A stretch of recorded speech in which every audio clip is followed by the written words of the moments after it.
প্রিয় দর্শক, কেমন আছেন? আজকের এই সম্পূর্ণ নতুন ভিডিওতে আপনাদের সবাইকে আমন্ত্রণ জানাচ্ছি।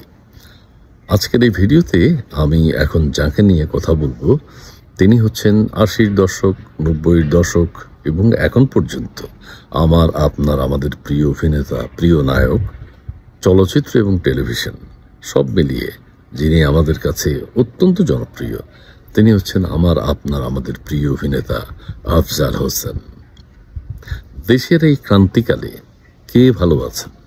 দেশের এই দুর্যোগপূর্ণ পরিস্থিতিতে, দুর্যোগময় পরিস্থিতিতে, মব ভায়োলেন্সের এই সময়ে যিনি সবচেয়ে ভালো আছেন, সুখে আছেন, আনন্দে আছেন, নির্বিঘ্নে সময় কাটাচ্ছেন স্ত্রী পরিজন নিয়ে, তিনি হচ্ছেন আমাদের প্রিয় অভিনেতা আফজাল হোসেন। এখন বলতে পারেন কিভাবে বোঝা যায়? হ্যাঁ, বোঝা যায়।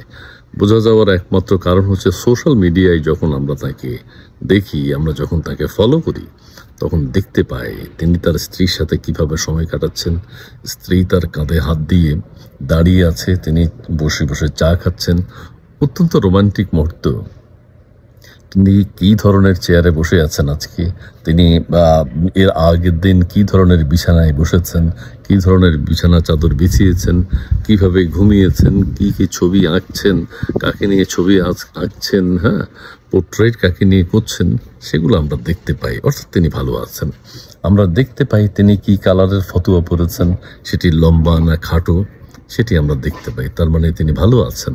আমরা দেখতে পাই তার হাস্যোজ্জ্বল ছবি, তার মানে তিনি ভালো আছেন। আমরা দেখতে পাই তার চুল সাদা নাকি আদা সাদা নাকি কালো করেছেন, তার মানে তিনি ভালো আছেন।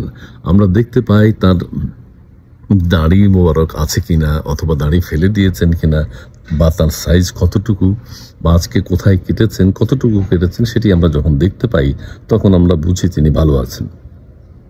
আমরা আরও বুঝতে পাই যখন দেখি তিনি আজকে কোন দোকানের চাল কিনলেন, কালকে কোন দোকানের মুড়ি কিনলেন, কোন দোকান থেকে তিনি গুড় কিনলেন, কোন দোকান থেকে অর্গানিক টমেটো কিনলেন। এগুলো যখন তিনি পোস্ট করেন তখন আমরা বুঝতে পারি তিনি ভালো আছেন। আমরা যখন দেখি তিনি কোন কফি শপে কফি পান করবেন, কোন পাতার চা পান করবেন, লিপটন নাকি অন্য কিছু নাকি মির্জাপুর, তখন আমরা বুঝতে পারি তিনি খুবই সুখে আছেন। এছাড়াও আমরা যখন দেখি তিনি লেখালেখি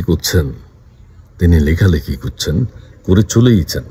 কেউ পড়ুক বা না পড়ুক, কারো ভালো লাগুক বা না লাগুক, তিনি কিন্তু লিখছেন। কেউ শেয়ার করুক বা না করুক, তিনি কিন্তু লিখে চলেছেন। কেউ কমেন্টস করুক বা না করুক, তিনি কিন্তু লিখে চলেছেন। তিনি থামবেন না, তিনি থামছেন না, তিনি কিন্তু লিখেই চলেছেন।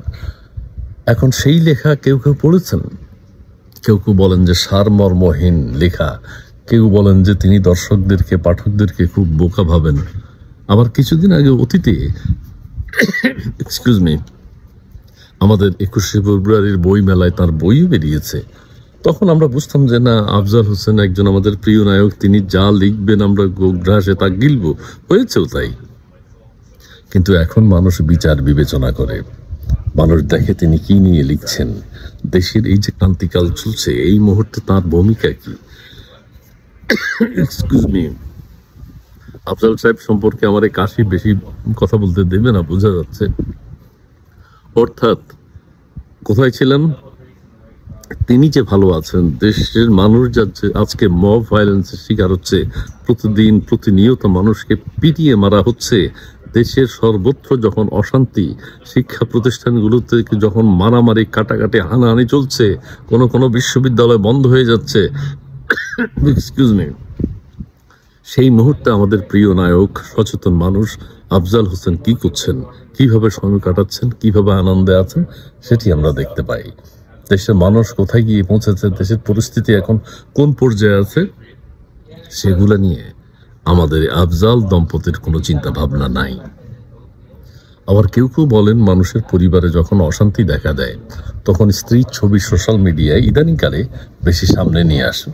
আমরা দেখতে পাচ্ছি আমাদের প্রিয় নায়ক আফজাল হোসেনের নিশ্চয়ই কোনো সমস্যা নেই, কিন্তু তিনি তার স্ত্রী সহ ফেসবুকে অনেক ছবি পোস্ট করেন। স্ত্রী কাঁধে হাত দিয়ে দাঁড়িয়ে আছে, আমাদের প্রিয় নায়ক কফি খাচ্ছেন, আমাদের প্রিয় নায়ক চেয়ারে বসে আছেন। তিনি কোন ধরনের চেয়ারে বসেন সেটা কিন্তু আমরা দেখি, প্রতিনিয়ত দেখি। কারণ তিনি সুখে আছেন, তিনি ভালো আছেন।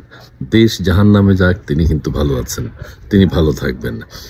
দেশের একজন মানুষ, আমাদের প্রধান উপদেষ্টা প্রফেসর ডক্টর মোহাম্মদ ইউনূস, দেশ নিয়ে তার যেমন কোনো চিন্তা নেই, কোনো অনুভূতি তার কাজ করে না, ঠিক সেই মুহূর্তে আরেকজন অভিনেতাকে আমরা দেখতে পাই, আমাদের প্রিয় নায়ক আফজাল হোসেনকে, তারও কোনো আবেগ অনুভূতি নাই, দেশ জাহান্নামে যাক সেটি আমরা দেখতে পাই, তিনি সুখে আছেন।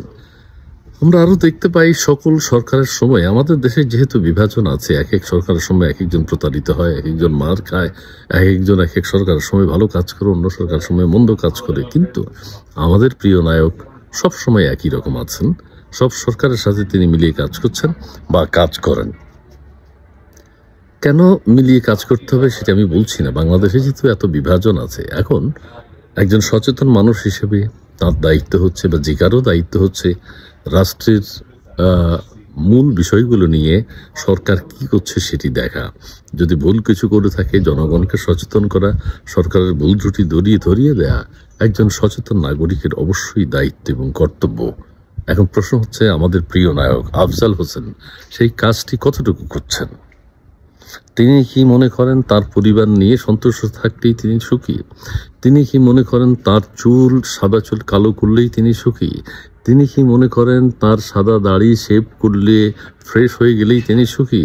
তিনি কি মনে করেন একটা ছবি আঁকলেই তিনি সুখী? কোন ধরনের ছবি তিনি আঁকছেন সেটি দেখতে হবে।